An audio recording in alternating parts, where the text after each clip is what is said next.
Welcome back to You Learn. Today, we will be discussing about a topic from algorithm. So, let's start. So, some of you may think about what's our topic. Are you excited? I guess that's a yes. Our topic for this video is about simplifying summation and recurrences in Python. Before we proceed, let's recall what's an algorithm first. Aside from the definition in your screens, it also simplifies the problem of the programmer and help in stepwise approach in coding. Here's the link to know more about algorithm. So, let's go back to our topic. Let's define the two terms in our topic. Summation is the process of adding things together, while recurrences is just the fact of occurring again. And now, let's go to our discussion. Substitution method. The substitution method is a powerful approach that is able to prove upper bounds for almost all recurrences. However, its power is not always needed. For certain types of recurrences, the master method can be used to derive a tight bound with less work. In those cases, it is better to simply use the master method and to save the substitution method for recurrences that actually needed its full power. Note that the substitution method still requires the use of induction. The induction will always be of the same basic form, but it is still important to state the property you are trying to prove. Split into one or more base cases and the inductive case, and note when the inductive hypothesis is being used.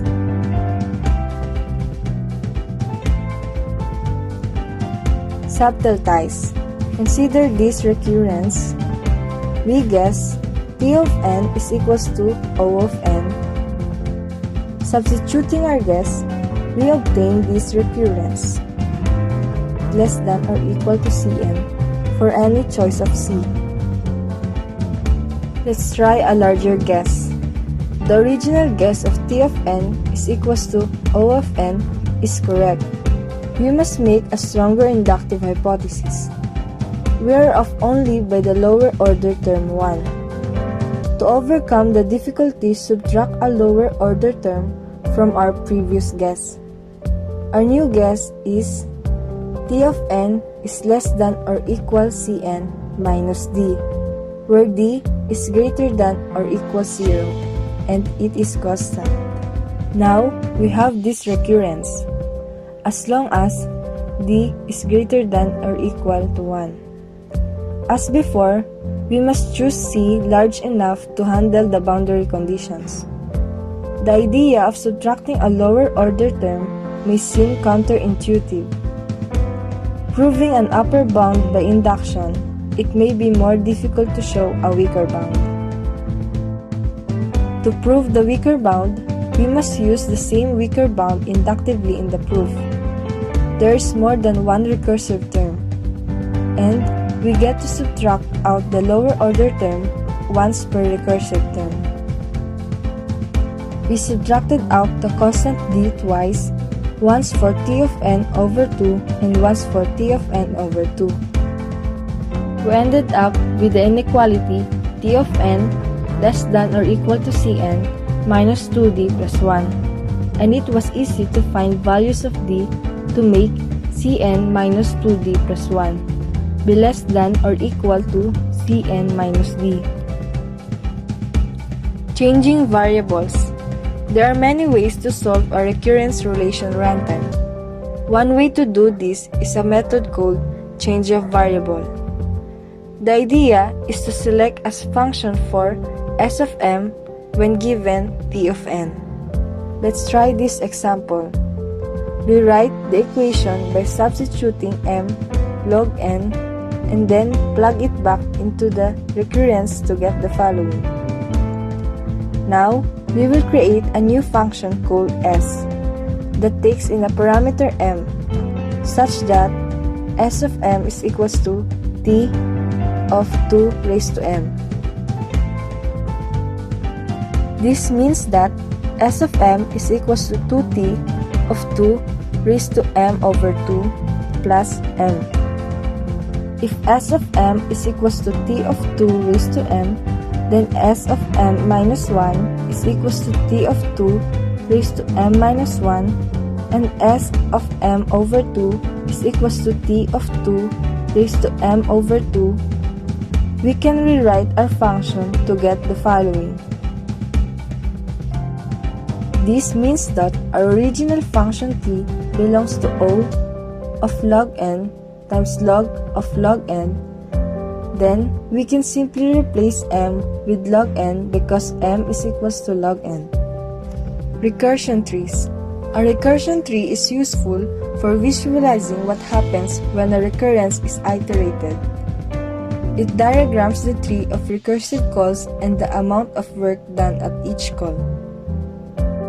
For instance, consider this recurrence. The recursion tree for this recurrence has the following form. In this case, it is straightforward to sum across each row of the tree to obtain the total work done at a given level. This a geometric series, thus in the limit, the sum is O of n raised to 2. The depth of the tree, in this case, does not really matter. The amount of work at each level is decreasing so quickly that the total is only a constant factor more than the root.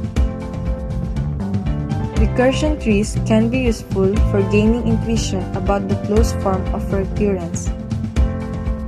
As we saw last time, a good way of establishing a closed form of a recurrence is to make an educated guess, and then prove by induction that your guess is indeed a solution. Recurrence trees can be a good method of guessing. Let's consider another recursion. Master method. The master method is a cookbook method for solving recurrences. Although it cannot solve all recurrences, it is nevertheless very handy for dealing with many recurrences seen in practice.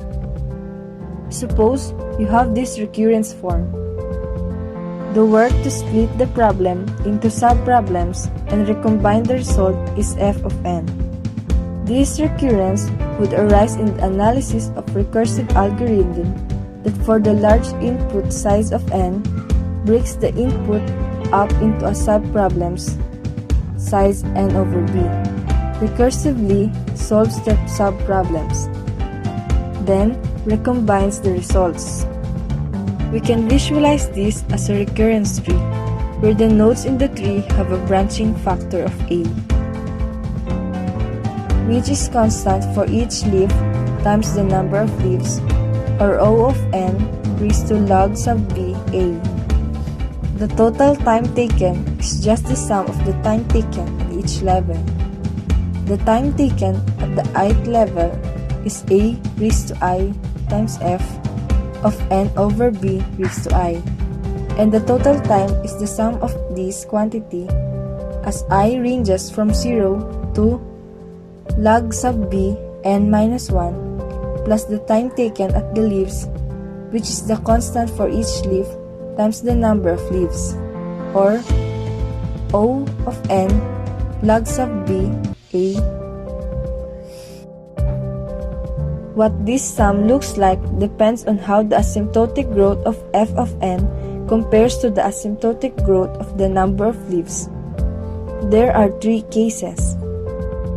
Case 1, Case 2,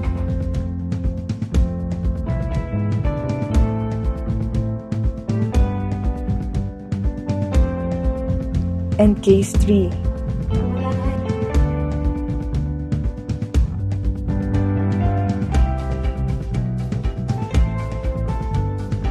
And that's all for today's video. Thank you for watching. Bye!